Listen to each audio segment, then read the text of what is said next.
Hey everyone, welcome back to the channel. Today, we're diving into a super cool project, making a mini water pump, perfect for your school projects. Trust me, it's easier than you think, and it's a guaranteed way to impress your friends. Ready? Let's get started. First things first, what do we need? Gather your supplies. You'll need a small DC motor. These are pretty common and can be found online or at your local electronics store. Next, grab a plastic bottle, the smaller the better, but anything will do. You'll also need some straws.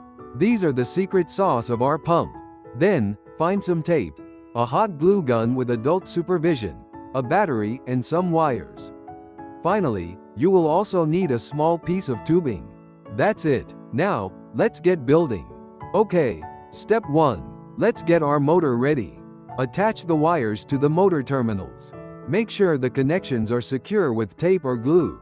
Next, grab your plastic bottle. Make a small hole near the bottom of the bottle, just big enough to fit your tubing. This is going to be our water inlet. Now, for the pump itself. Take your straws and cut them into smaller pieces, maybe about an inch or so long. These are going to be our impeller blades. Attach these to the motor shaft. Now, hot glue them in place to create a sort of fan. Make sure the blades are angled so they can push water. This is where the magic happens.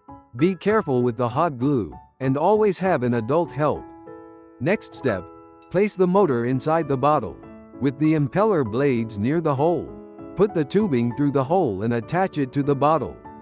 Seal the space around the tubing with hot glue to prevent leaks.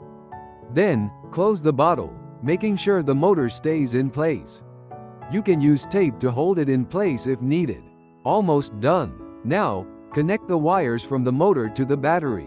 Make sure your connections are secure. And hey presto, your mini water pump is ready. Place the tubing into a container of water, and watch the magic happen. The impeller blades will spin, and the water will be pumped through the tubing. If the pump doesn't work right away, don't worry. Check your connections. Make sure the blades are angled correctly, and that the bottle is sealed tightly to prevent leaks. Also, make sure the motor is getting enough power from the battery. And there you have it, a super cool, homemade mini water pump. You can use this for all sorts of school projects. Maybe you can create a miniature fountain, a self-watering plant system, or even a tiny water cycle demonstration. The possibilities are endless. Remember, safety first. Always have adult supervision when using hot glue or dealing with electricity. And most importantly, have fun. If you enjoyed this video, don't forget to like and subscribe for more awesome DIY projects. Thanks for watching, and I'll see you in the next one. Bye.